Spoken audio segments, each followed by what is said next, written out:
Hello, happy Tuesday, everyone. Welcome. I am Meredith, and I am here with our message for the 3rd of December. Is that right? Yes, 3rd of December, 2024. We're using the Wonderland and Oz deck for our reading today. We have the Sun in Sagittarius, the Moon's in Capricorn. We've got our great retrogrades going on, including Mercury. And we're tuning into the energy atmosphere, of course. Let's see what's on offer to us today. This deck, as you know, I've told you before, it's kind of wild when you shuffle it. And today is no exception. I have seen a few of these cards because a couple of them flipped over while I was shuffling. I like to be surprised with you. I don't like to see the cards ahead of time. So I know we're in for an interesting ride today. So our first two coming together, these I have not seen. Our first is the Hierophant, number 5 out of the major arcana, change, making change. And it's paired with, ooh, perfect card to be paired with. There's the 8 of Swords. You know what I'm noticing here? And I'm just noticing this after having this deck for quite a while now. This lion is not actually circled by the swords. Right? Isn't that kind of cool? Now, with the Hierophant, this could be a breaking of tradition and or programming, belief system. We certainly talk about that a lot here, not doing things just the same old way because that's the way we know it, right? Being willing to have some flexibility in our approach to all situations and circumstances. We're not just doing everything by rote for ourselves, which is wonderful. So the Hierophant speaks to some kind of tradition. It also speaks to learning. And we may be taking an unorthodox approach to learning at this time, which is kind of exciting. And not being encircled so much by those swords, you could see it as the lion walking into some sort of a trap. But really what I feel here is that we've broken free of some kind of limitation or perceived, how do I want to phrase that? Well, really what I said earlier, just doing something the way we've always done something because that's just the way we know it. And there could be a different way that could be better, more fulfilling, more efficient. And I'm sensing that here in the first two cards. Let's see what comes next. Ace of Wands, gorgeous card. We've been so blessed by aces lately. And this is one of my favorites. This and the Ace of Cups really put a smile on my face. The Ace of Wands, new beginning, fresh start with creativity, fresh perspective, ambition, motivation, engaging our passion. What are we passionate about? And have we just broken free from some sort of limit we had put or placed on ourselves? Perhaps. And now we're charging ahead with the Ace of Wands, which is paired with the beautiful, Queen of Wands, Aries, Leo, Sagittarius, fire. So divine feminine energy there in this card. So we have a fun and feisty energy. That's what I'm picking up off that Queen. And how great is that? Especially if we've just changed something up for ourselves in the first two cards. And if we haven't, this may be the approach we're all considering. Let's see what's next. The Moon. Yes, seeing things from in a completely different light. It's borrowed light of the sun, and it's kind of a shadowy, intuitive card. Many people or many readers I hear talk about this card in terms of betrayal. I just can't buy that one at all. I suppose if it were reversed and maybe there were some other challenging cards, like maybe the Devil next to it, perhaps then, but not now, not at all. This is us taking a look at some specifics in our life in a completely new light. And our intuition is firing from the depths of our soulful awareness. This is right in the middle of the reading, so the cards around it are going to support it. So I'm feeling that we have had some really great intuitive guidance around what we're passionate about and for and with, and what we're going to do with that, and how we're going to channel our energy to bring something to fulfillment that I sense we've been maybe dragging our feet about for a while because of some sense of limitation. Let's see what's next. The World card. Yeah. Paired with, whoa, the Death card. Holy wow. Hello, Scorpio energy.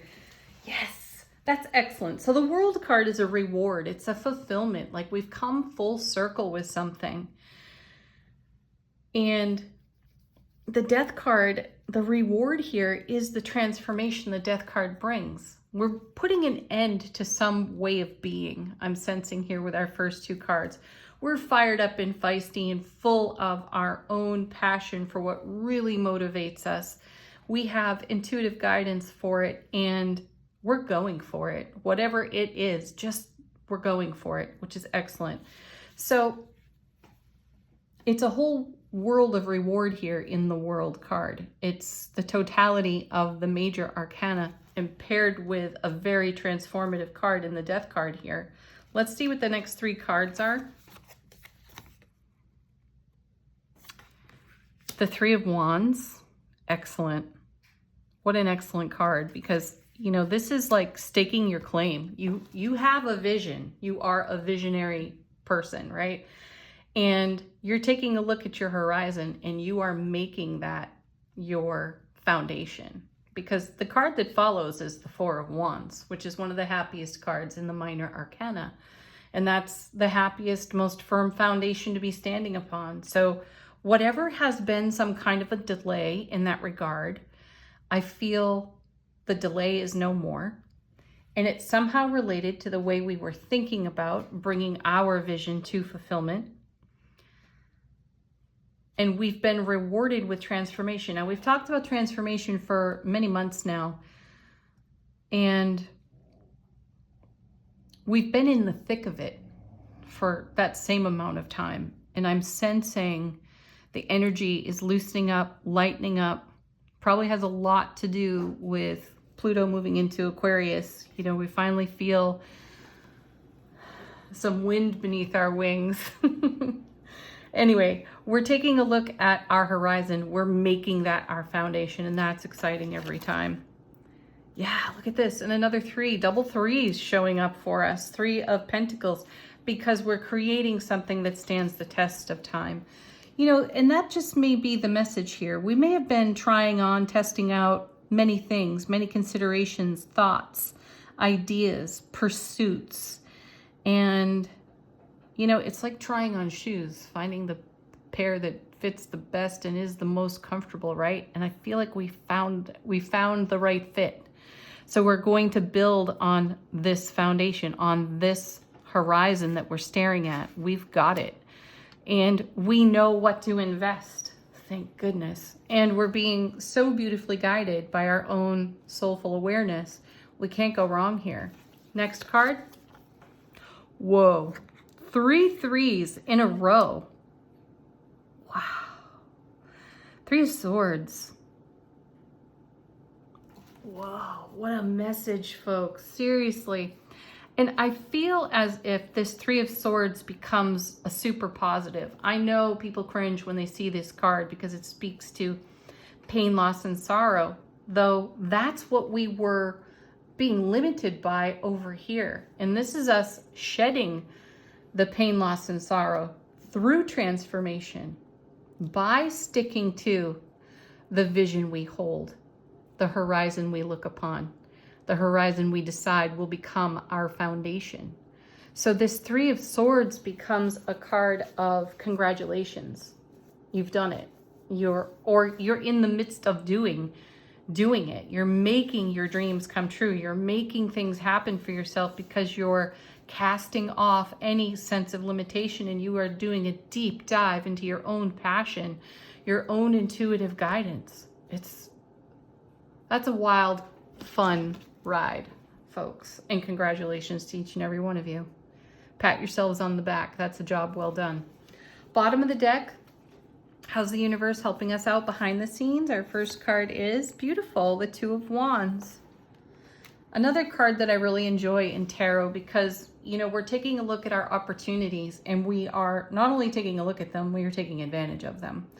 We're also in consideration of a whole world of opportunities. And my sense is we're taking a look at all of the things that we've tried on that did not exactly fit.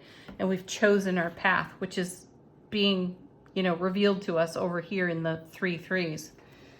And then seriously, the next card is the 3 of Cups. So we have all 4 threes from all 4 suits on the table. This is celebration.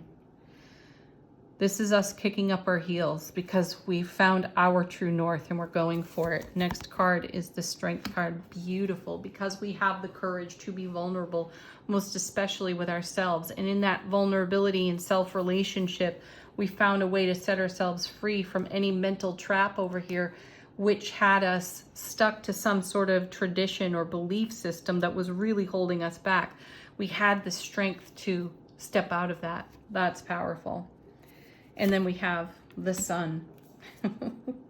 And then the Page of Pentacles. Perfect. Yes, because we invest in what grows. And we've turned a new page. We're in a new chapter. The sun is lighting the way with brilliant clarity and exceptional, supreme happiness. Ooh, that was like a roller coaster ride for me anyway. That's wild. What an exciting message. Leave some comments. Tell us all what you're up to. What have you decided upon that you're just going for now? You're not letting yourself be held back or oppressed in some way. Oppressed by your own ego. Angel answers. Let your guides, angels, ancestors bring you a message through these cards or an answer to a question you may have. Be assertive. No problem. I had one fall out on the table too. Ask for help from others. Yes. Collaborate with your besties. You know who they are. Those are the people that are always cheering you on. Thank goodness for them, right? Don't back down is what I've got here from the Be Assertive card.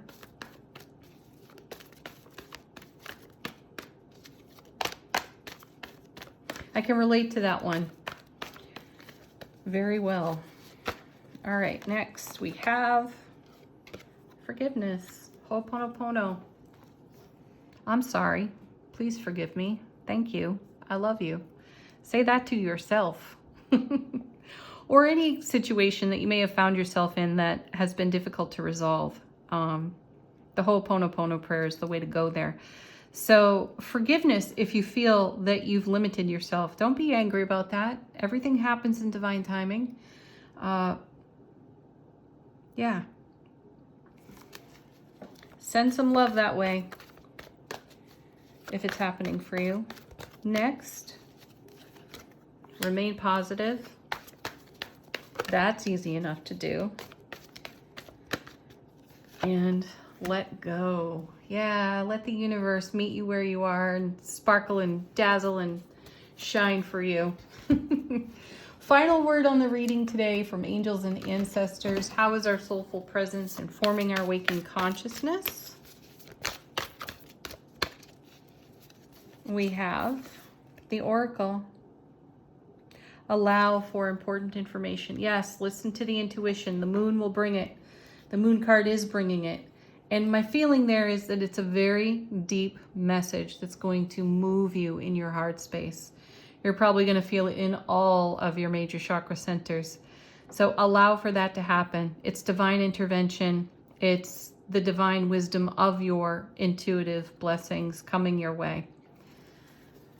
Ooh, just take a moment right now and speak out to the universe and say, I am open, ready, willing to accept and receive whatever divine messages you have specifically for me.